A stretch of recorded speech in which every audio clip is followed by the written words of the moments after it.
여기 한 여성이 동양권의 문화를 보고 경악을 금치 못하고 있습니다. 사색이 되어서 격양된 목소리를 감추지 못하고 있는 그녀. 대체 무엇이 그녀를 격분하게 만든 것일까요? 그녀가 미개하다고 생각한 동양의 문화는 무엇이며 이후 그녀는 한국에 대해 어떤 생각을 가지게 되었을까요? 안녕하세요. 저는 포르투갈의 한 작은 시골 도시인 클록이라는 곳에서 온 마틸다라고 합니다. 클록은 매우 작은 도시예요. 아기자기한 매력이 있는 곳이라 포르투갈 남부 여행을 하는 분들이 꼭 들리는 여행지 중 하나죠. 워낙 아름다운 마을인지라 사람들의 입소문을 탔지만 그곳에서 태어나고 자란 사람인 제 입장에서 클록은 조금 답답한 곳이기도 해요. 그래서 대학을 수도인 리스본으로 갔었죠. 대학을 졸업하면 당연히 그곳에서 직장 생활을 할 수 있을 거라 생각했습니다. 그런데 집안 대대로 내려오는 유명한 식당을 물려받아야 한다는 이유로 부모님과의 갈등 끝에 클록의 자리를 잡게 되었어요. 대신 꽤 긴 시간 동안 여행을 할 수 있는 기회를 얻게 되었죠. 평생 클록이라는 작은 곳에서 살았으니 넓은 세상을 보고 오라는 부모님의 배려였습니다. 어렸을 때부터 친했던 친구들과 여행을 가기로 한 저는 평소에 관심이 많았던 동양권으로 여행을 가기로 결정했어요. 유럽은 언제든지 편안하게 다닐 수 있었고 저희에게 익숙한 서양 문화보다는 아는 것이 많이 없는 동양 문화가 좀 더 흥미로웠거든요.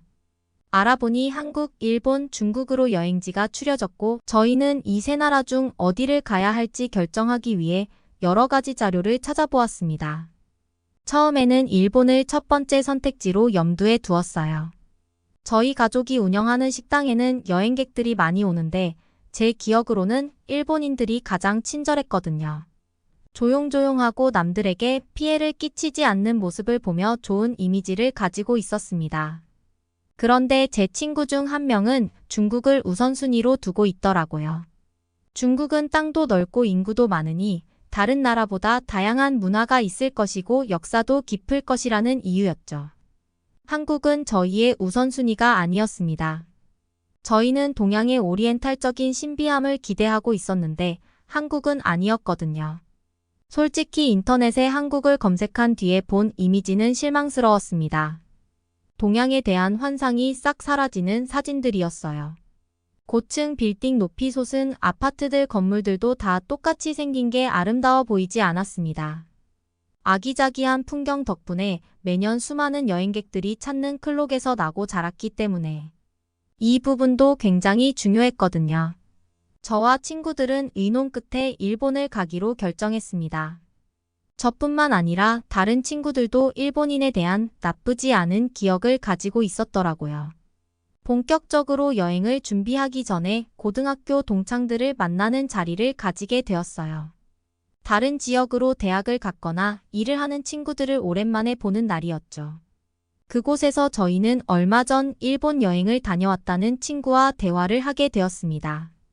그런데 그 친구는 일본 여행을 별로 추천하지 않았어요. 일본 여행에 잘 맞는 사람도 분명 있겠지만 적어도 나는 별로 좋지 않은 기억을 가지고 돌아왔어. 과거로 간다면 절대 가지 않을 거야. 저희는 그 이유에 대해 물었습니다. 그 친구는 일본이 성에 굉장히 개방적인 문화를 가지고 있다는 것을 알려주었습니다. 저희는 그게 무슨 문제냐라는 생각을 했어요. 포르투갈을 비롯해서 많은 서양 문화들도 개방적인 성문화를 가지고 있으니까요. 이슬람 국가도 아니고 개방적이지 않은 나라가 있나. 그런데 친구는 일본의 성문화는 저희가 생각하는 것 이상이라고 말했습니다. 일본 포르노 시장이 어느 정도 규모인지 모르지 일본은 모든 걸 성적인 것과 연관시켜 일본에는 성인용품 거리가 따로 있는데 거기서는 VR 기계로 실제 포르노 배우와 함께 있는 느낌을 받을 수도 있다더라. 그런 걸 길거리에서 대놓고 이용한다는 게 상상이나 되니. 사실 여기까지만 들었을 때는 친구가 말하는 것이 어느 정도인지 알 수 없었어요. 친구는 답답하다는 듯이 계속해서 말을 이었습니다. 편의점 같은 곳에도 성인 잡지가 버젓이 전시되어 있어 그 누구도 그런 잡지를 사는 걸 부끄러워하지 않는다니까.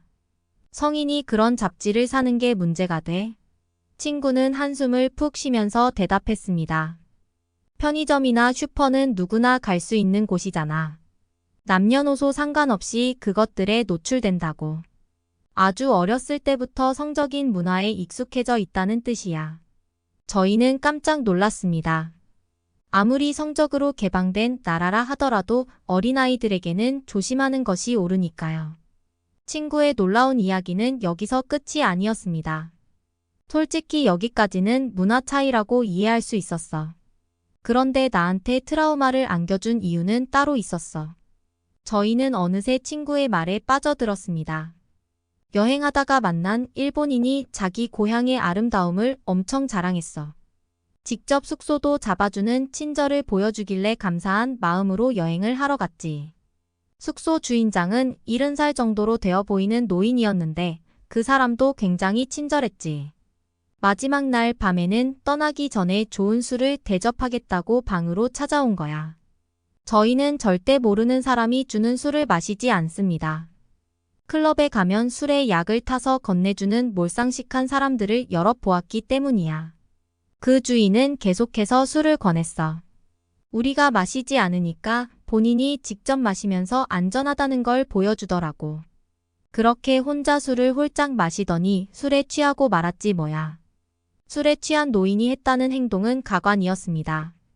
술에 취한 그 사람이 뭔가를 보여주겠다고 꺼냈는데 그건 포르노였어.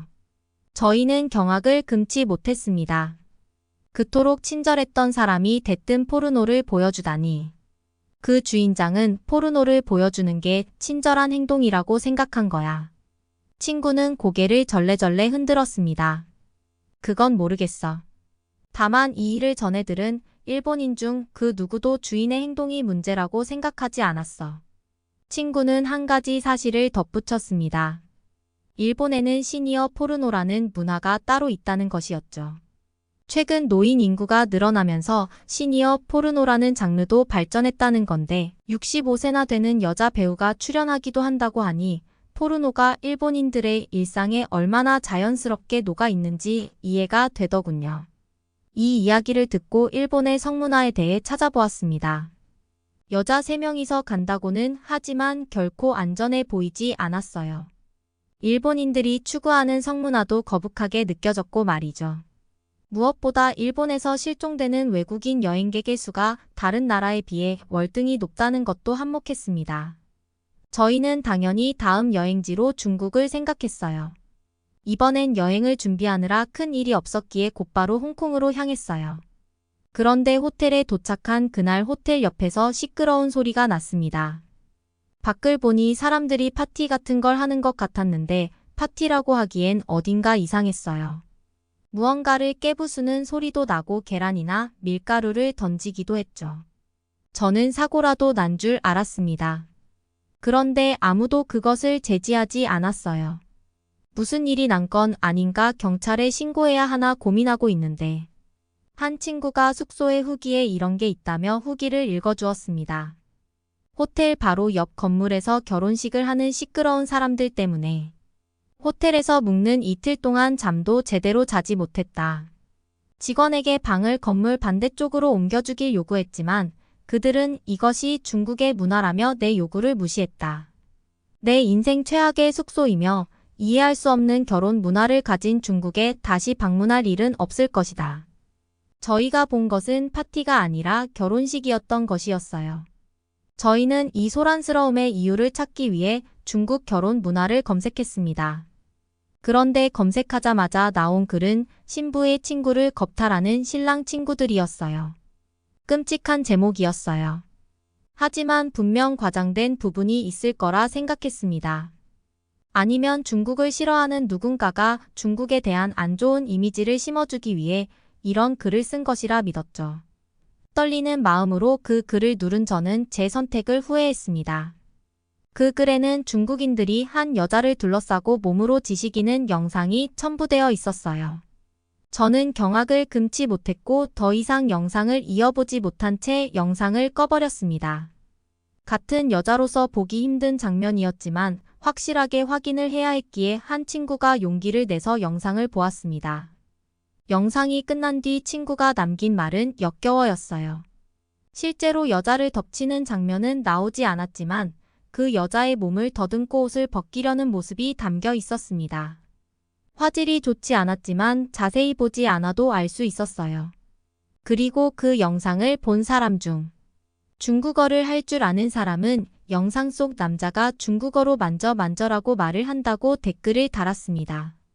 그것이 더욱 끔찍했던 이유는 여자가 당황해하며 거부 의사를 표현했다는 것이었어요. 또 한 가지 제가 중국의 결혼 문화를 미개하다고 여기게 된 계기는 이런 영상이 한두 개가 아니라는 것이었습니다. 또 다른 결혼식 영상에서는 무려 2명의 여자가 신랑의 친구들에게 장난감 취급을 받고 있었고 그만해 달라 이야기하는 여자들의 말을 듣는 남자들은 어디에도 없었어요. 실제로 이런 것이 문제가 되면서 뉴스 기사로도 많이 나왔더군요. 중국인들은 시골의 몇 개 마을만 이런 문화를 가지고 있다고 말하며 자신들과 이 미개한 결혼 문화를 분리시키려 했지만 저희는 보았습니다. 며칠간 이어지는 결혼식 피로연에서 남자들이 신부의 친구로 보이는 몇몇 여자들의 옷을 벗기고 끌고 가는 모습을요. 그리고 그것을 본 주민들마저도 아무렇지 않게 그 모습을 보고 지나치는 것을요. 저희는 도저히 이런 나라에 머물 수 없었습니다. 그래서 당장 이 중국을 떠나기로 했어요. 다음 날 아침 택시를 타고 공항으로 가고 있는데 경찰이 차량을 통제하는 바람에 길이 막혔습니다. 도로를 막은 경찰은 몇 명의 여자를 차에서 내리게 한 뒤 몸을 수색하고 있었어요. 저와 친구들은 그 모습을 보고 또 한 번 경악했습니다. 저는 테러주의 국가에 가서도 그런 수색을 당해본 적이 없어요. 본 적도 없었습니다. 여자의 옷 안에 손을 넣고 다리 사이까지 훅으며 만지는 행동을 했다간 감옥에 갈 테니까요. 만약 그 여자가 흉기를 가지고 있을 것을 확인하기 위해 몸수색을 하는 것이라면 거리를 두어야 합니다. 사람이 가까이 올수록 공격하기 쉬워진다는 건 어린아이들도 아는 사실이니까요. 결국 그 경찰이 하던 몸수색은 그저 여자의 몸을 탐하기 위한 더러운 손길이었습니다. 시골의 소수들만 그런 행동을 한다고 주장하던 사람에게 묻고 싶었습니다. 대체 내가 본 것은 무엇이냐고요? 공항에서 저희는 고민에 빠졌습니다. 다시 포르투갈으로 돌아갈 것인지 아니면 다른 나라로 갈 것인지 결정해야 했기 때문이죠. 저희는 한국의 항공사 앞에서 한참을 서성였어요. 한국에 갈 생각은 없었지만요. 그때 항공사 직원이 저희에게 다가와서 체크인을 할 것인지 물어보았습니다. 저희는 티켓을 구매하지 않았다고 이야기했는데 저희가 포르투갈 여권을 가지고 있는 것을 본 직원은 반갑게 포르투갈어로 인사를 건넸습니다. 먼 곳에서 고국의 말을 들으니 위로받는 느낌도 들고 마음이 조금 풀리더라고요. 저희는 그 직원과 대화를 하며 저희가 티켓을 예매하지 못한 것과 무슨 이유로 중국을 떠나게 된 건지 들려줬어요. 직원은 저희의 일이 마치 자신의 일인 양 안타까워하며 한국 여행을 추천해 주었습니다.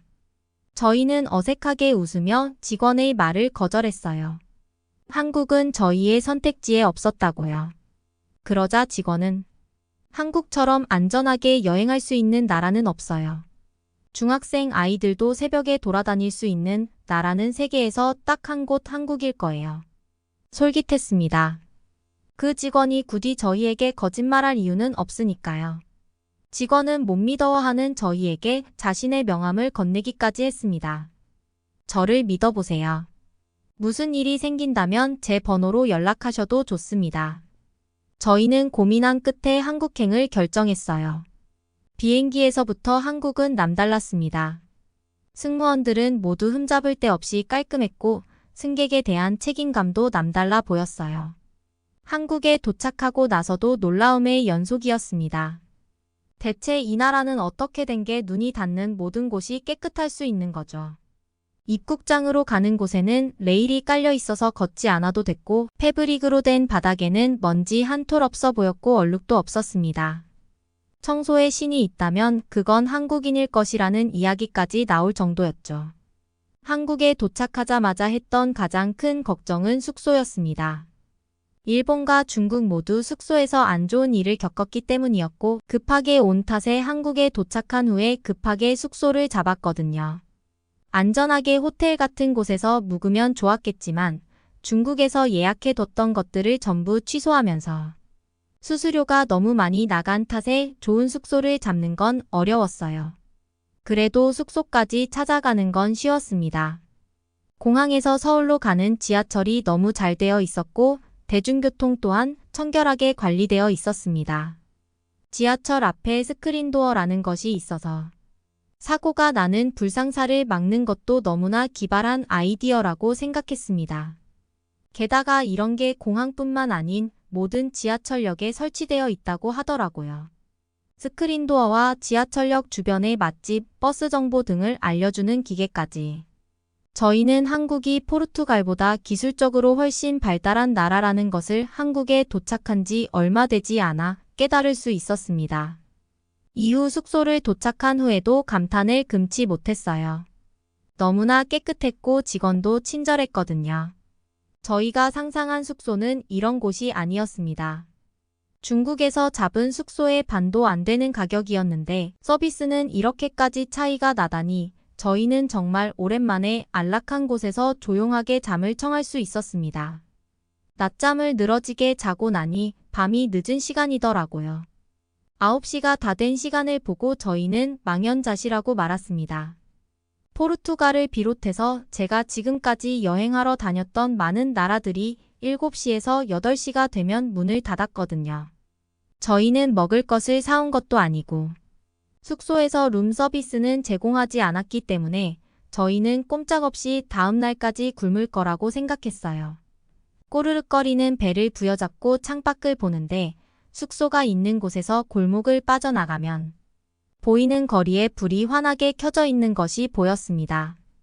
저희는 저곳이 무엇인지를 한참 생각했어요.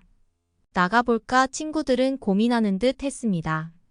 항공사 직원이 안전하다고 이야기하기는 했지만 저희가 직접 한국의 치안을 경험해 본 건 아니니까요.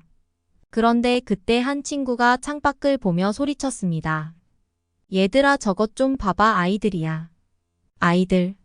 친구의 시선을 따라간 곳에는 교복으로 보이는 옷을 입고 있는 학생들 몇 명이 지나가고 있었습니다. 아무렇지 않게 어두운 골목을 지나 번화가로 향하는 학생들을 본 저희는 용기를 내서 밖으로 향했어요. 숙소를 나왔을 때는 어두운 골목에 조금 두렵기도 했지만 얼마 지나지 않아 밝은 번화가에 도착할 수 있었습니다. 저희는 눈앞에 펼쳐진 광경에 입을 떡 벌리고 넋을 놓고 말았어요. 10시라는 시간이 믿기지 않을 정도로 많은 사람들이 활발하게 다녔고 분명 문을 닫을 거라 생각했던 가게들은 여전히 환하게 불을 켜놓고 영업 중이었습니다. 대충 문 열린데 아무 곳이나 들어가서 저녁을 먹자. 패스트푸드점은 열려 있겠지라고 생각하던 저희는 고민에 빠졌어요. 먹을 게 너무 많아서 고민을 하는 건 여행을 다니면서 처음이었습니다. 고민 끝에 아무 가게나 가서 가장 많이 팔리는 음식을 주문했는데 음식이 나오자 저희는 점원을 부를 수밖에 없었습니다. 저희가 주문한 건 이게 아닌데요. 점원은 그게 무슨 말이냐고 물었죠. 저희는 고기를 주문했는데 왜 채소같이 생긴 것들을 주는 거죠? 그리고 양이 이렇게 터무니없이 적은 게 말이 되나요? 음식점이 많다고. 그것들이 다 좋은 퀄리티인 것은 아닐 텐데 저희의 실수라고 생각했어요. 아무리 배가 고프고 주변 환경에 정신이 없더라도 잘 알아보고 갔어야 했다고 자책하고 있었습니다. 직원은 답답한지 저희에게 무언가를 얘기했지만 언어가 달라서 제대로 된 소통이 이루어지지는 못했어요. 저희는 직원이 변명하는 거라고 생각했습니다. 이 정도로 항의를 했으면 내놓은 음식을 다시 가져가고 제대로 된 음식을 내어놓을 법한데 끝까지 그러지 않더라고요. 아주 뻔뻔한 사람이라고 생각했어요. 저희가 외국인이라 이런 식으로 사기를 치는 거라고 생각했죠. 그런데 그때 저희와 실랑이를 하던 직원의 뒤에서 다른 직원이 나타났습니다. 그리고 그 직원의 손에는 커다란 쟁반이 들려 있었죠. 쟁반을 든 직원은 무슨 소란이냐고 묻는 듯 했어요. 이야기를 들은 직원은 쟁반에서 접시를 내려놓기 시작했습니다. 저희는 깜짝 놀랐어요. 그건 저희가 주문한 음식들이었습니다. 대체 이게 무슨 상황인지 이해가 되지 않았습니다. 음식을 줬는데 또 다른 음식을 준다니. 저희는 처음에 여러 가지 음식을 가져온 직원에게 우리의 음식이 나왔으니 이 작은 접시에 있는 음식을 도로 가져가라고 했어요. 그런데 직원은 그러지 않겠다고 했습니다. 너무나 화가 났습니다. 이 한국인은 대체 뭘 어쩌고 싶은 건지, 이 작은 음식의 가격을 추가로 받고 싶은 건가? 얼굴이 울그락불그락하며 화가 머리끝까지 올랐을 때 식당 구석에서 음식을 먹던 한 사람이 저희에게 다가왔어요. 그 사람은 유창한 영어 실력으로 이렇게 말했습니다. 이 음식들은 공짜예요. 그러니 걱정하지 말고 드셔도 괜찮아요. 직원이 이런 말을 했다면 믿지 않았겠지만 저희와 같은 손님이 이런 이야기를 하니까 멈칫하게 되더라고요. 공짜라고요? 어떻게 식당에서 주는 음식이 공짜일 수 있죠? 한국에는 반찬이라는 게 있어요. 여러분이 주문한 게 메인 요리라고 하면 그 음식이 나오기 전엔 이렇게 반찬을 주는 거예요. 에피타이저 뭐 그런 건가요? 에피타이저처럼 입맛을 돋구기 위한 용은 아니에요. 그냥 메인 음식들과 함께 밥을 먹을 때 조금씩 드시면 돼요. 저희의 얼굴은 화로 빨개진 게 아니라 민망함으로 붉어졌습니다. 저희는 직원에게 사과를 건네었어요. 직원은 한숨을 푹 쉬었지만 이내 저희가 이렇게 반응한 걸 이해할 수 있다며 저희의 무례를 용서해 주었습니다. 오히려 저희가 돌아갈 때 음료까지 선물로 주었어요. 저희는 직원의 배려에 큰 감동을 받았습니다. 일본, 중국은 그들의 잘못 때문에 겪었던 어려움을 아무것도 아닌 것처럼 무시해 버렸는데 한국은 저희가 저지른 잘못임에도 불구하고 배려심을 잃지 않았으니까요. 또 아무것도 모르는 외국인을 위해 나서서 도움을 준 다른 손님에게도 감사함을 느꼈습니다. 그렇게 본격적으로 식사를 시작했는데 음식이 너무나 맛있었어요. 대체 이렇게 엄청난 요리를 한 셰프가 누구인지 궁금했죠? 저희는 직원에게 감사와 미안함을 담아 물었습니다. 대체 이 요리를 누가 한 거죠? 저희의 무례함을 사과하기도 할 겸 셰프에게 감사 인사를 전하고 싶어요. 직원은 고개를 갸웃하며 주방으로 향했습니다. 잠시 후 주방에서 한 사람이 나왔는데 그 사람은 여기까지 오는 길에 수도 없이 봤던 평범한 중년 여성의 모습을 하고 있었어요. 저렇게 평범해 보이는 사람이 이런 요리를 하다니 역시 사람의 외모로 능력을 평가하면 안 된다고 이야기하던 중 저희에게 영어로 말을 걸어주었던 사람이 이렇게 말했습니다. 이곳도 훌륭하지만 여기는 아주 흔한 음식점 중 하나예요. 이 동네에 있는 식당 어디를 가도 이 정도 음식을 즐길 수 있을 거예요. 대단한 셰프가 아니라 집에서 가정주부로 있는 분들도 솜씨가 대단하거든요. 저희는 그 이유에 대해 물었습니다. 한국은 요리를 학교에서 배우기라도 하는 건가요? 그 사람은 웃으며 대답했어요. 제가 해외 여러 나라를 다녀봤는데 한국처럼 다양한 식재료로 다양한 음식을 하는 나라는 없는 것 같아요. 저희는 곧 그 말의 의미를 이해할 수 있었습니다. 우선 반찬이 너무 맛있었어요. 재료를 물어보니 연근이라고 하는 것이더라고요. 저희는 연근이 무엇인지 알자마자 휘둥그레졌습니다. 이런 걸로도 음식을 만들었다고 그것도 아주 오래전부터 한국인들은 대체 얼마나 창의적으로 요리를 하는 거지 포르투갈도 음식으로는 빠지지 않는 나라이지만 이런 종류의 음식은 본 적도 들어본 적도 없었습니다. 그리고 한국을 여행하는 내내 다양한 반찬을 접하게 되었어요. 건강하고 자극적이지 않은 맛에 매료되었죠. 한국 여행을 마치고 포르투갈로 돌아간 뒤 보낸 한 달 동안 제 머릿속에서는 한국이 떠나지 않았습니다. 저는 부모님에게 선언했어요. 우리 집안의 레시피가 대대손손 내려온 것이고 전통적이기는 하지만 여기서 끝나서는 안 돼요. 좀 더 창의적이고 다양한 레시피를 연구하고 적용하는 게 필요해요. 저를 믿어주세요. 가문의 레시피를 발전시켜서 더 크게 성공해 볼게요. 요즘 엄마하고 전화 연결이 잘 안 돼서 걱정이야. 한 번도 이런 적이 없었는데 며칠 전 통화에는 목소리에 힘이 없으시더라고. 대만에서 별일은 없어? 여기 한국 남자를 만나 한국으로 시집 온 대만인 여성이 있습니다. 한국인 남편이 퇴근하자 대만에 계신 친정엄마가 걱정된다고 하소연하는 모습인데요. 대만에 홀로 계신 친정엄마에게 무슨 일이 있는 걸까요? 오늘의 사연 함께 들어보도록 하겠습니다. 안녕하세요. 저는 대만에서 온 위후연입니다. 1년 전 한국인 남편과 결혼해서 서울시 동작구에 살고 있는 새댁입니다. 제가 여기 사연을 보내게 된 이유는 얼마 전 시한부 판정을 받고 생사의 고비를 넘긴 사랑하는 엄마 이야기를 하고 싶어서입니다.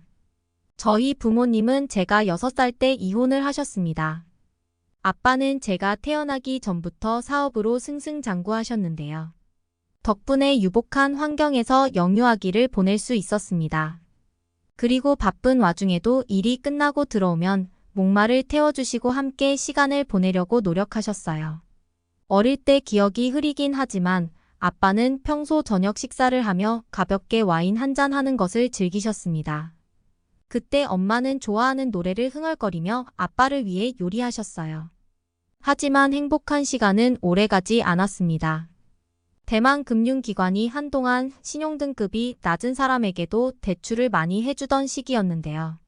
그때 아빠는 금리가 낮은 대출을 이용해 사업을 무리하게 확장했습니다. 엄마는 무리한 사업 확장은 시기상조라며 말렸지만 5년 넘게 한 번도 실패 경험이 없는 아빠는 막무가내였습니다. 결국 지나친 대출은 2008년 미국발 금융위기로 이어져 세계 경기 침체가 오고 말았습니다. 금융위기가 오면서 급상승하던 집값은 급락했고 국가는 빠르게 금리를 올렸습니다. 자연스럽게 대만에 있던 아빠 사업은 대출이자 부담으로 어려워질 수밖에 없었습니다. 아빠 사업은 휘청거렸고 며칠씩 집에 들어오지 못하는 날이 많아졌습니다. 회사를 지키기 위해 백방으로 뛰어다니셨지만 쉽지 않았어요. 어려운 시기라 선뜻 도움을 주겠다는 사람도 없었습니다. 한 번도 실패 경험이 없던 아빠는 좌절했고 그날로 집에 들어앉아 술을 마시기 시작했습니다. 건강이 염려된 엄마는 아빠를 말렸지만 말이 통하지 않았습니다. 매일 밤 부모님은 큰 소리를 내며 부부싸움을 했고 저는 이불을 뒤집어 쓰고 있다가 잠드는 날이 많아졌어요. 결국 아버지는 마음에도 없는 소리를 하시며 엄마에게 손찌검까지 하셨습니다. 저는 쿵하는 소리를 듣고 놀라 방 밖으로 뛰어나갔는데요. 엄마가 바닥에 힘없이 쓰러져 있었습니다. 저는 너무 놀라 울면서 엄마를 흔들었습니다. 제 울음소리를 들으셨는지 가는 목소리로 괜찮다며 다독이셨어요. 그날 일로 엄마는 아빠에게 뺨을 세게 맞아 한쪽 귀가 잘 들리지 않습니다. 고막이 터졌기 때문인데요. 후유증으로 중이염이 만성으로 생겨서 시간이 흐른 지금까지도 고생하고 계십니다.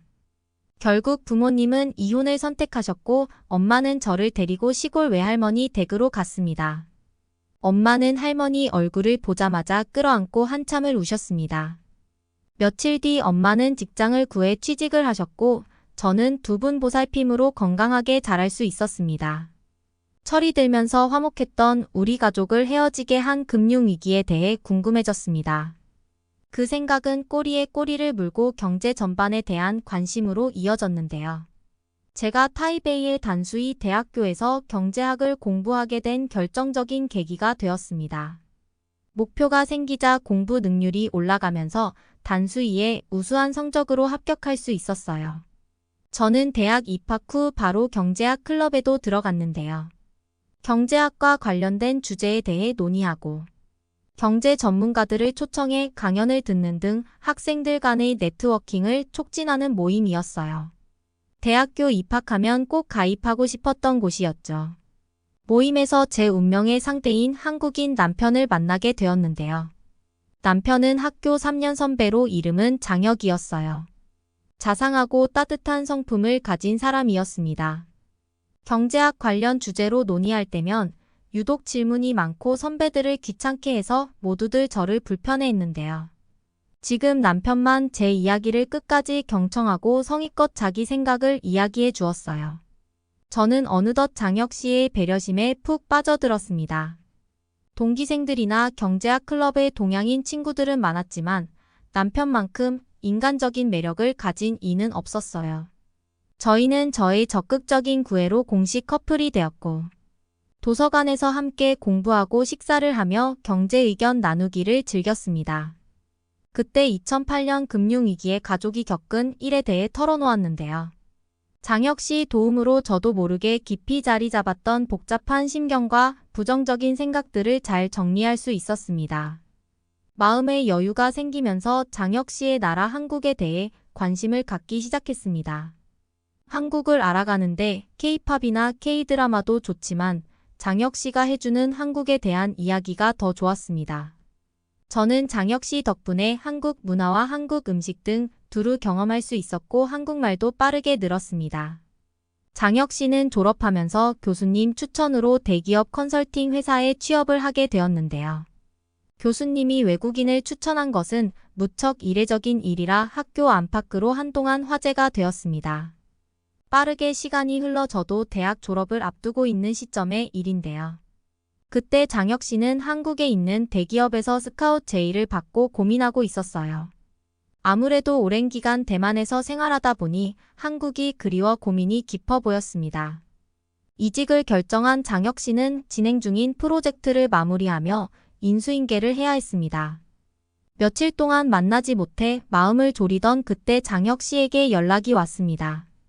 유명 레스토랑으로 6시까지 예쁘게 입고 나오라고요. 저는 평소 아끼던 원피스를 입고 레스토랑에 갔습니다. 장혁 씨가 먼저 와서 저를 기다리고 있었어요. 장혁 씨는 그 자리에서 저에게 로맨틱하게 청혼을 했고 저는 기쁨의 눈물을 흘렸습니다. 주변에서 식사하던 손님들이 환호하며 축하해 주었어요. 정말 잊지 못할 순간이었죠. 저희는 양가 부모님께 인사드리고 제 졸업과 동시에 소박하게 결혼식을 올렸습니다. 한국으로 떠날 날이 다가오자 외할머니가 돌아가시고 홀로 남겨진 엄마가 걱정돼서 잠이 오지 않았습니다. 제 마음을 읽은 엄마는 좋은 사람을 만나 안심이라고 하시며 엄마 걱정은 하지 말라고 하셨습니다. 저는 시댁 부모님과 남편의 배려 덕분에 한국 생활에 빨리 적응할 수 있었습니다. 캘리포니아에 있는 엄마와는 영상통화로 자주 안부를 주고받았어요.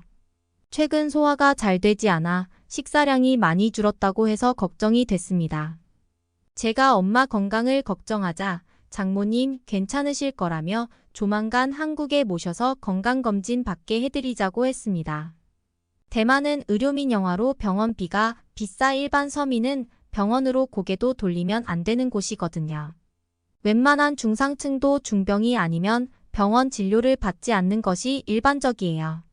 저는 남편의 말에 위로를 받으며 조만간 엄마를 한국에 모시기로 했습니다. 그리고 며칠이 지났는데요. 며칠째 엄마와 영상통화 연결이 되지 않아 하루 종일 걱정이 되었습니다. 엄마 생각으로 끙끙 앓고 있는 그때 엄마에게 전화가 걸려왔습니다. 대만 시간으로 주무실 시간인데 이상해서 재빨리 전화를 받았는데요. 어딘가 모르게 달라진 음성의 엄마는 지금 타이베이 공항이라며 한국에 간다고 했습니다. 딸이 보고 싶어서 갑자기 한국 비행기표를 예매하셨다고요. 엄마가 한국에 오신다는 소식에 반가운 마음이 컸지만 계획적인 엄마가 갑자기 온다는 게 조금 이상한 생각이 들었습니다. 남편은 장모님이 오신다는 소식에 무척 기뻐했습니다. 건강검진 예약부터 해야겠다고 하면서요. 비행기 도착이 저녁 시간이라 일찍 퇴근한 남편과 공항으로 향했습니다. 입국장에 서 있는데 심장이 두근두근 거렸어요. 엄마를 1년 만에 만나는 거거든요. 입국장 문이 열리며 사람들이 우르르 빠져나오고 엄마가 보이지 않아 우왕좌왕하고 있는데 남편이 장모님하고 부르며 앞으로 달려나갔습니다. 사람들 뒤쪽으로 천천히 걸어 나와서 제가 보지 못한 거였어요. 저도 엄마를 향해 손을 흔들며 뛰어갔습니다. 엄마는 저희를 보고 환히 웃고 있지만 안색이 좋지 않고 살이 많이 빠진 모습이었어요. 남편은 평소 엄마가 좋아하는 귀한 자기 꽃다발을 품에 안겨드리며 환영 인사를 건넸어요. 지친 엄마 표정에 웃음꽃이 활짝 피었습니다. 엄마는 서울로 이동하는 차에서 한국의 발전된 모습을 넉넉히 한참을 바라보셨습니다. 해가 지면서 서울에 반짝이는 야경이 엄마를 반기는 것 같았습니다. 눈을 반짝이며 서울 야경을 바라보던 엄마는 우리 딸이 멋진 곳에 사는구나 하며 좋아하셨어요. 저는 며칠 전 영상 통화 때보다 안색이 창백하고 많이 야윈 엄마가 걱정되었습니다. 엄마는 우리 부부가 사는 아파트를 꼼꼼히 살펴보셨습니다. 특히 신발을 벗고 생활을 하는 것이 어색한 듯 보였어요. 귀한 보석을 보듯 눈을 반짝이며 설레는 표정이었습니다. 그 모습에 진작 한국에 모시지 못한 점이 후회됐어요. 마침 초겨울이라 바닥이 난방 중이었는데요. 바닥 난방을 경험해보지 못한 엄마가 뭔가 이상함을 감지하셨는지 발을 이리저리 움직이셨어요. 위후연 내가 잘못 느끼는 걸까? 발바닥에 열이 나는 것 같은데 하시며 고개를 갸우뚱하셨어요. 저희 부부는 순간 깔깔대며 웃었습니다. 남편이 한국은 바닥 난방을 하기 때문에 따뜻한 거라고 설명해 드렸더니 깜짝 놀라셨어요. 처음 경험한 따뜻한 방바닥이 좋으셨는지 놀라워하시며 한참 바닥에 계셨습니다. 대만에도 바닥 난방이 있으면 좋겠다고 하셨어요. 저도 한국에서 처음 바닥 난방을 경험했을 때 감동했었거든요. 특히 여자는 몸이 차기 때문에 따뜻한 바닥에 담요를 깔고 누우면 천국이 따로 없죠. 바닥이 따뜻해서 노고하셨는지 첫날은 일찍 주무셨습니다. 엄마가 주무시러 들어가시고 저희 부부는 너무 야윈 엄마를 걱정했습니다. 남편도 내색은 안 했지만 이상함을 감지했는지 먼저 말을 꺼냈어요. 장모님 빨리 건강검진하는 것이 좋겠다고요. 그래서 예약을 서두르기로 했습니다. 다음 날 남편은 가족이 해마다 다니는 건강검진센터에 전화를 했어요. 다행히 전날 취소한 자리가 하나 생겼다며 3일 뒤 예약이 가능했습니다. 아침 일찍 일어난 엄마는 방이 따뜻해서 오랜만에 깊은 잠을 잤다고 하셨습니다. 하지만 속이 좋지 않아 식사를 거의 하지 못하셨어요. 남편이 출근하면서 3일 뒤 장모님 건강검진 예약했다고 말씀드렸습니다. 엄마는 깜짝 놀라시며 건강검진을 받지 않겠다고 펄쩍 뛰셨어요. 저희 부부는 갑작스러운 엄마 행동에 어리둥절했습니다. 왜 그러시는지 영문을 알 수 없었으니까요. 일단 엄마는 제가 설득하기로 하고 남편은 출근을 서둘렀습니다. 오후에 엄마와 산책하기 위해 집에서 가까운 공원으로 나갔습니다. 다행히 전날보다 바람이 차지 않고 따뜻했어요. 엄마는 길거리가 잘 정돈되고 깨끗한 한국이 좋다고 말씀하셨어요. 공원 화장실을 이용하시고는 이런 나라는 처음 본다며 고개를 절레 흔드셨는데요. 아마 비데가 설치되어 있는 칸을 쓰셨는지 엉덩이가 따뜻해서 깜짝 놀라셨나 봐요. 외국인이 처음 이용하고 놀라는 것 중 하나가 공공화장실 비데와 청결함이거든요. 심지어 칸칸이 화장지에 손세정제까지 완벽하게 구비되어 있어 놀랄 수밖에요. 대만이나 유럽 공공화장실에서는 볼 수 없는 모습이죠. 저희는 느린 걸음으로 길게 뻗은 나무 사이를 산책했습니다. 11월 끝자락이라 붉게 물든 단풍과 은행잎이 바람결에 눈 내리듯 흩날렸어요. 한국에서 엄마 손을 잡고 공원을 산책하고 있다니 믿어지지 않았습니다. 화장실 다녀오신 이후로 안색이 급격히 어두워진 엄마는 잠시 앉아 쉬자고 했습니다. 근데 벤치에 앉자마자 배를 움켜잡고 허리를 펴지 못하셨어요. 엄마 왜 그래? 배가 아파 괜찮아? 너무 놀란 나머지 큰 소리로 엄마를 부르며 상태를 살폈습니다. 엄마는 힘겹게 제 이름 위후연을 부르시곤 의식을 잃고 쓰러지셨어요. 저는 너무 놀라 정신이 아득했습니다. 주변에 산책 중인 한국인들이 저희를 보고 달려왔습니다. 저는 어쩔 줄 몰라 몸을 떨며 엄마를 불렀어요. 가장 먼저 달려와 주신 남자분이 구조대에 신고해 주었습니다. 근처 대학병원 응급실로 향한 엄마는 병원에 도착해서도 의식이 없었어요. 저는 남편한테 울면서 전화했습니다. 엄마가 공원 산책 중에 쓰러졌다고요. 몸이 떨려 말이 제대로 나오지 않아 그대로 주저앉았습니다. 일단 엄마는 정밀 검사를 받기로 했고 그 사이 남편이 병원에 도착했습니다. 마침 검사를 받고 나온 엄마는 희미하게 의식이 돌아왔어요. 하지만 여전히 심한 복통을 호소하셨습니다. 엄마 괜찮아? 나 좀 봐봐 울면서 계속 엄마를 불렀습니다. 엄마는 슬며시 저를 바라보며 손을 잡으셨어요. 엄마가 갑자기 계획이 없는 한국에 온 일도 그렇고 엄마 가방에 있던 약통이 무엇인지 의심스러웠습니다. 응급실 간호사에게 물어보니 마약성 진통제라고 했습니다. 말기암 환자가 먹는 진통제를 왜 가지고 있냐고 하면서요. 저는 엄마에게 약통을 보여주며 무슨 약인지 물었습니다.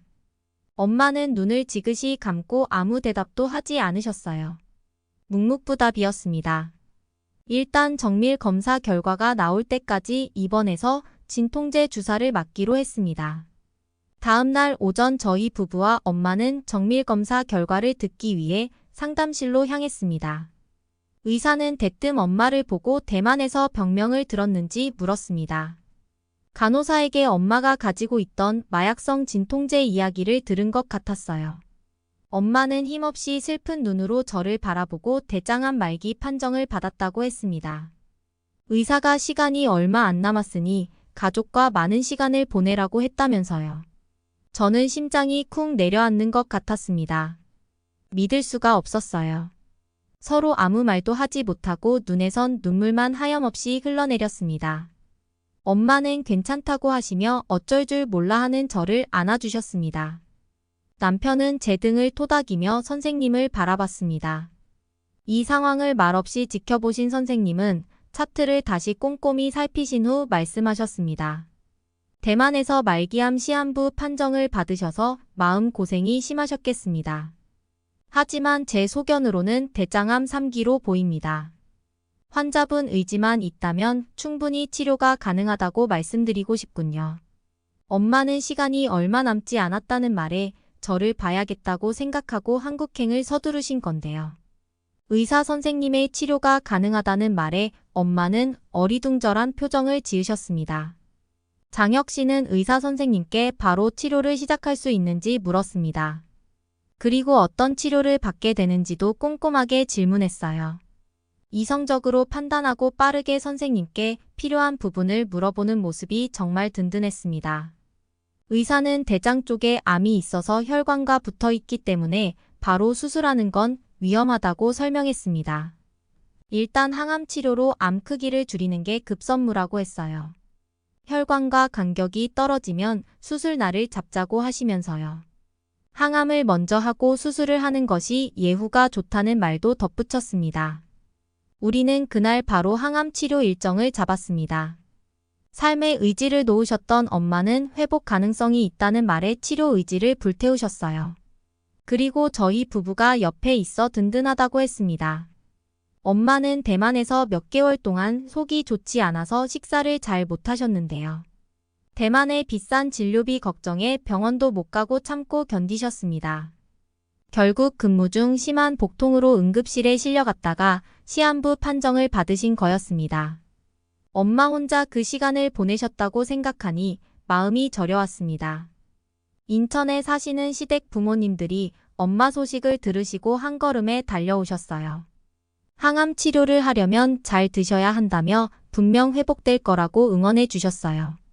그리고는 일주일에 한 번씩 대장암 환자에게 좋은 음식들을 손수 만들어주고 계세요.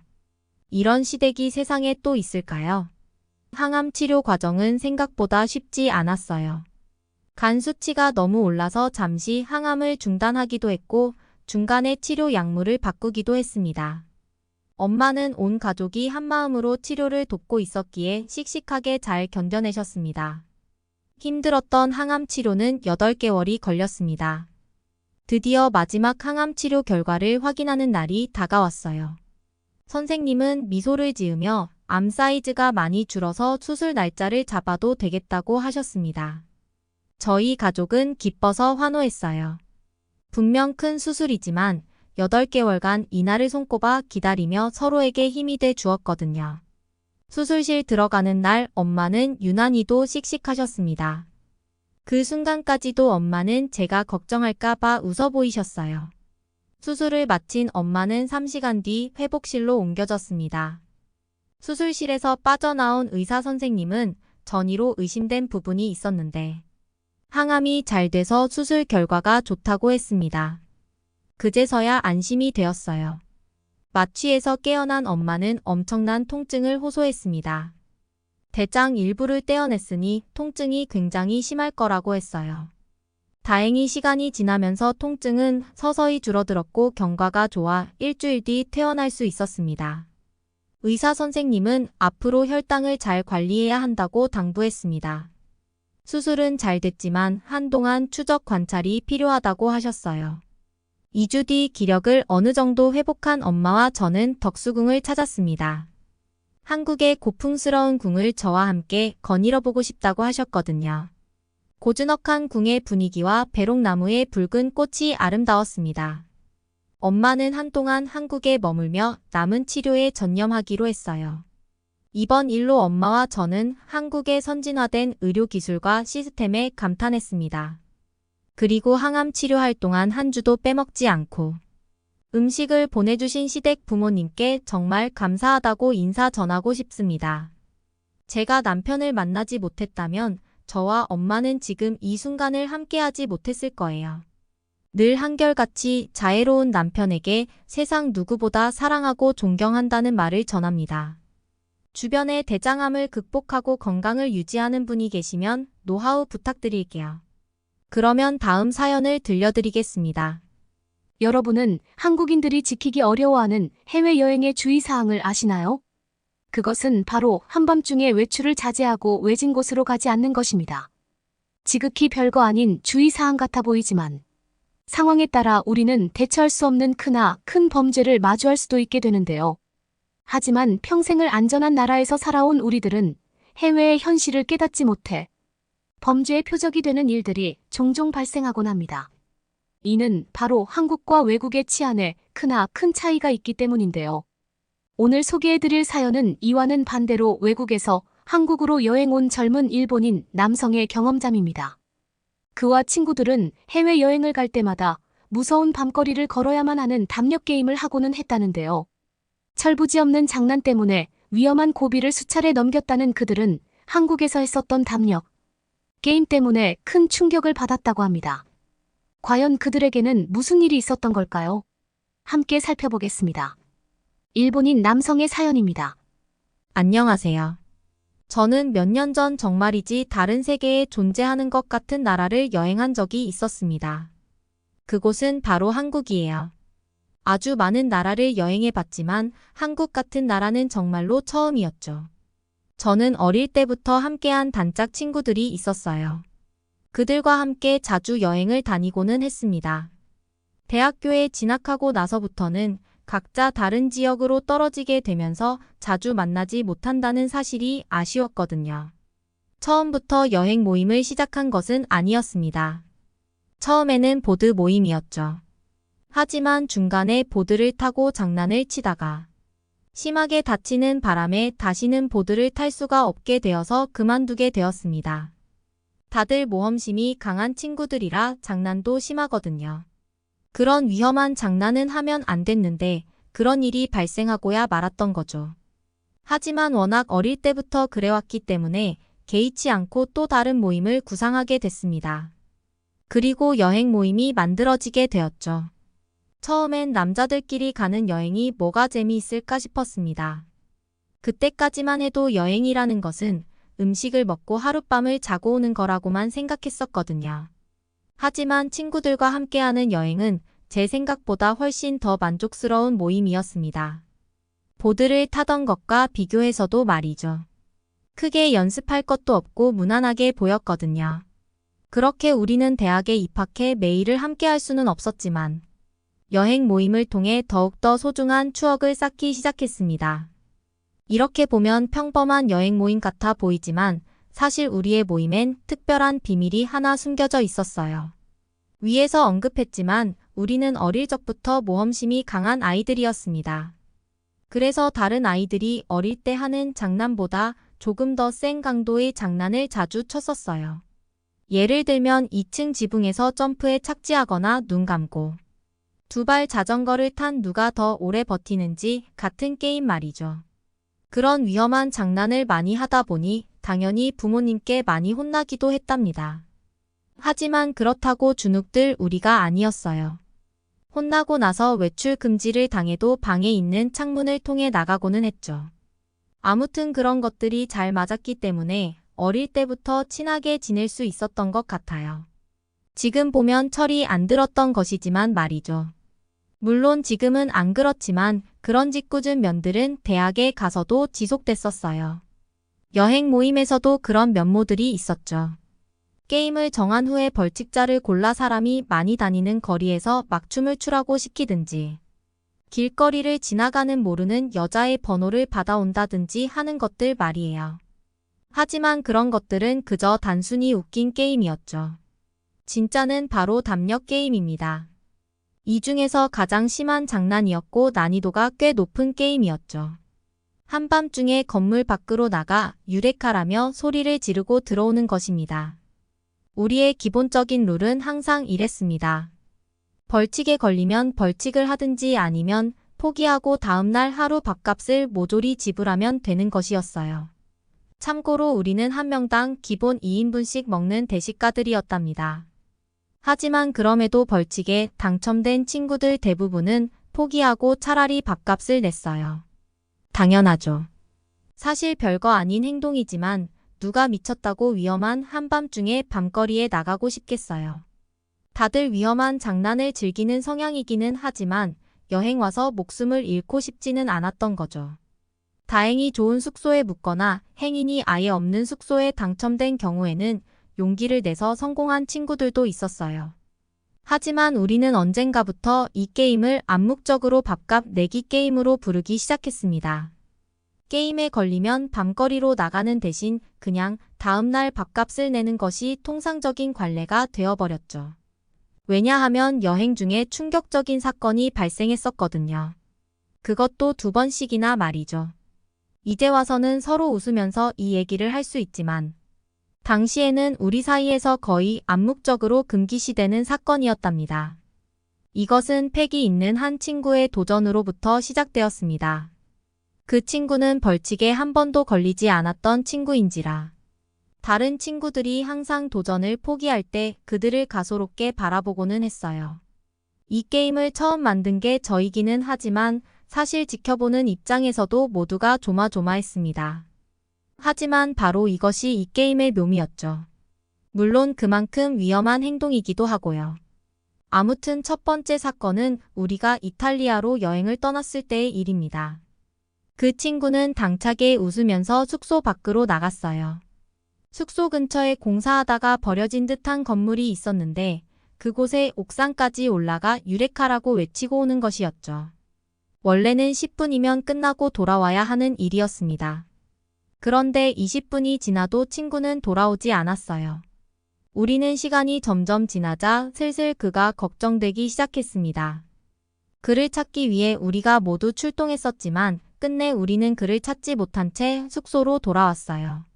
우리는 발을 동동 구르며 잠을 이루지 못하고 있었죠. 그러다가 약 1시간이 지났을 때쯤 드디어 친구가 돌아왔습니다. 하지만 그의 몰골을 처음 봤을 때 우리는 모두 기절할 뻔했었어요. 머리에서는 피가 흐르고 있었고 다리를 심하게 절뚝이는 모습이었거든요. 옷도 찢기고 난리가 아니었죠. 그 친구의 이야기를 들어보니 그 건물 안에서 총을 든 무리와 마주쳤다고 하더군요. 그들은 친구에게 총을 들이밀며 알 수 없는 말로 따라오라고 했다고 합니다. 하지만 친구가 거절하자 총구로 친구의 머리를 3개 내려쳤었대요. 그 이후엔 거의 기억도 나지 않지만 지금 잡히면 무조건 죽는다는 생각으로 죽기 살기로 뛰어서 숙소까지 돌아왔다고 합니다. 도저히 믿을 수 없는 일이었지만 그의 몰골을 다시 보니 충분히 납득되는 설명이었죠. 또 이탈리아가 원래 총기 사건이 많이 일어난다는 사실은 알고 있었지만 그 정도인지는 몰랐었습니다. 아무튼간 우리는 그 일이 있고 나서는 한동안 그런 위험한 시도는 하지 않았습니다. 원래 대담한 우리들이었지만 친구가 죽을 지경까지 갔다. 오고 나니까 한 번 더 시도할 용기가 차마 나지가 않더라고요. 하지만 한 반년 정도 지나고 나서였을까요? 지금 보면 정말 철없지만 우리는 그 일을 까맣게 잊은 채 다시 담력 게임을 시도하게 되었답니다. 그 2번째 일은 중국에서 있었던 일입니다. 우리는 중국의 꽤 구석진 곳으로 여행을 가게 되었습니다. 지역명조차 기억나지 않는 시골이었던 것 같아요. 자연 경관을 보려고 중국의 시골 여행을 떠났죠. 아무튼 우리는 또 예전의 일을 잊고 신나게 게임을 구상했습니다. 근처에 폐건물이 있었어요. 원래는 유레카를 외치고 오는 게 규칙이었지만 폐건물에 우리의 흔적을 남기고 오는 것으로 바꾸었었어요. 흔적은 뭐든지 상관없었죠. 우리의 이름을 벽에 새겨도 됐고 소변을 보고 와도 된다고도 말하며 우리는 웃었어요. 그리고 그 증거를 사진으로 찍어오면 됐었죠. 걸린 친구는 우리 중에 가장 건장한 체격을 가진 친구였기 때문에 우리는 크게 걱정하지 않았습니다. 그 친구는 평소에 헬스도 좋아하고 여러 가지 운동을 다 섭렵했었거든요. 그 친구는 재미있을 것 같다며 아예 영상을 찍어 유튜브에 올리자는 등 아주 호기롭게 출발했습니다. 그러나 그 친구는 정말 끔찍한 경험을 하고야 말았습니다. 그가 밤을 거니는 청년 무리와 시비가 붙었기 때문이죠. 그 친구의 말을 빌리자면 그들은 한 무리의 야생동물과 같았다고 했어요. 덩치는 자신보다 훨씬 작았지만 눈빛에서 두려움을 찾아볼 수가 없었대요. 그들은 단숨에 친구의 주변을 둘러싸기 시작했고 친구의 호주머니를 뒤지더니 돈이 없다는 걸 알게 된 후 휴대폰만 뺏어갔다고 했습니다. 돌아온 친구는 완전히 너지 나가 있었고 우리는 충격을 받을 수밖에 없었어요. 설마 아니 외딴 시골에서 이런 일을 겪으리라고는 생각하지 못했거든요. 다음 날 우리는 숙소 주인의 중재로 인해 휴대폰을 되찾을 수 있었습니다. 하지만 휴대폰을 되찾기 위해 우리는 많은 돈을 지불해야만 했었죠. 그렇게 우리의 담력 게임은 완전히 추억 속으로 사라져버리고 말았습니다. 더 이상 같은 실수를 연달아 할 만큼 우리는 바보가 아니었죠.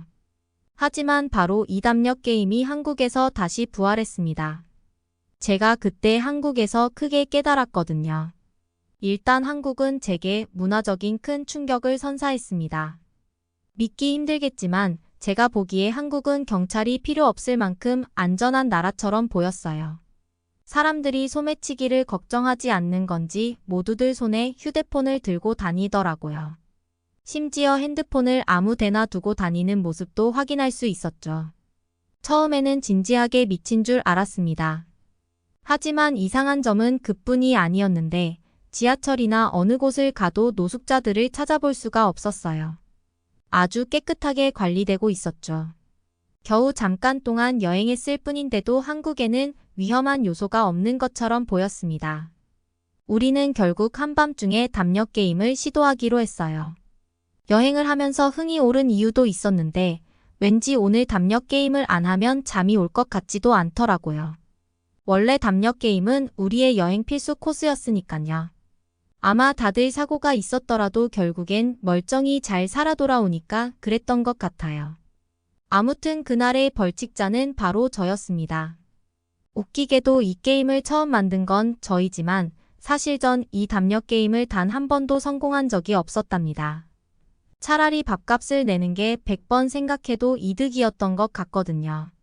하지만 왠지 이번에는 어렵지 않을 것만 같은 느낌이 들었어요. 그리고 잠깐 동안 창문 밖으로 거리를 봤는데 아직 불빛 때문에 거리도 나처럼 환해 보이고 거리를 걷는 사람들도 뭐랄까 일반인처럼 보였다고 해야 할까요? 즉 위험한 사람으로 보이는 사람들은 없었던 것 같습니다. 그렇게 저는 새벽에 담력 게임을 하기 위해 밤거리로 나가게 됐습니다. 하지만 제 눈앞에 펼쳐진 풍경을 도저히 믿을 수가 없었죠. 전 저의 눈을 의심했습니다. 새벽이었는데도 거리에는 사람들이 돌아다니고 있었고 그 중에는 젊은 여성들도 많이 있었습니다. 심지어는 책가방을 맨 학생들도 길거리를 돌아다니고 있었어요. 어떻게 위험한 밤길을 젊은 여성과 어린 학생들이 걷고 있는 건지 이해할 수 없었죠.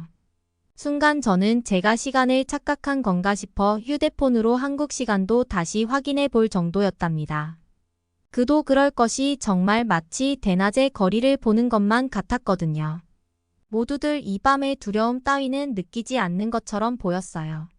그저 편안한 표정으로 다들 제 갈 길을 가고 있는 모습이었죠. 저는 그때 가슴 깊이 울리는 깨달음의 걸음을 멈추고 생각했습니다. 이 나라는 정말 다른 세계에 존재하고 있구나 하고 말입니다. 이토록 안전한 나라는 정말이지 유토피아 같았어요. 그것을 깨달은 저는 위험한 곳을 찾아 멀리까지 갈 이유가 없었습니다. 한국에서는 폐건물조차 안전할 것 같았거든요. 그리고 이내 저는 길거리에서 양팔을 올려 외쳤습니다. 유레카 하고 말입니다.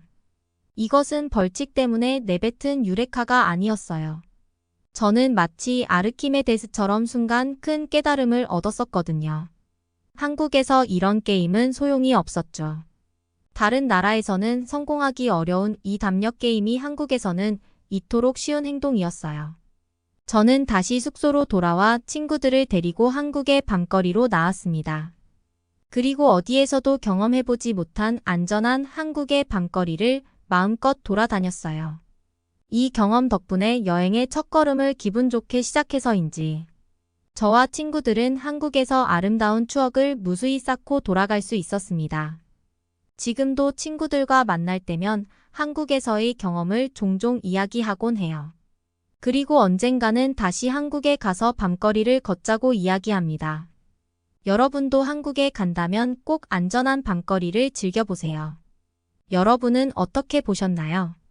응원과 격려의 한마디씩을 댓글로 남겨주시기 바랍니다. 사연자분들께 전달해드리겠습니다. 실제 사연 제보를 받고 있습니다. 채택되신 분께는 작은 선물도 보내드리고 있습니다. 저희의 사연이 여러분의 하루에 작은 힘이 될 수 있었으면 좋겠습니다.